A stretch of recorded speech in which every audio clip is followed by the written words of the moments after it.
Ayang, Ha? jangan biar macam tu je. Saya lupa lah, tolong cuti. Mesej. Dah gunakan tu lagi tak pada sidang balik. Ingat dong gaji kat rumah ni. Saya lupa lah. Tolong sidangkan boleh?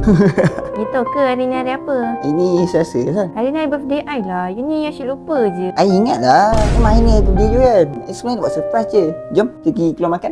Ni rotek mati ni. Macam lagi sambut birthday. Alamak, I lupa lah. You ni semua benda lupa. I memang ada masalah short term memory sikit. Tapi I ada solution. Apa susah? Guna bijak. Bijak ni nak send up senang. Nak dapatkan quotation pun dalam beberapa second je. Add on coverage. Windscreen, banjir, passenger coverage, semua boleh. Dah tu kalau you buat sekarang sempat ke nak siap? Sempat. Bijak ni dia ada instant approval. Sekali dengan sebut-sebut harga sekali. Kita boleh pilih lah berapa harga dan coverage yang kita nak. Bukan tu je. Pernah dulu kereta I breakdown. Lepas tu I call towing 24/7 unlimited. Diorang bagilah. Breakdown tengah malam pun diorang akan angkat call juga. Bukan setakat towing je sampai. Kereta-kereta pun dah akan bagi kat kita. Sementara nak tunggu kereta repair boleh lah. Kita pakai kereta lain kan. Sekarang ni tak payah pening-pening. Kita masuk, kita renew tag, kita keluar. Let's go.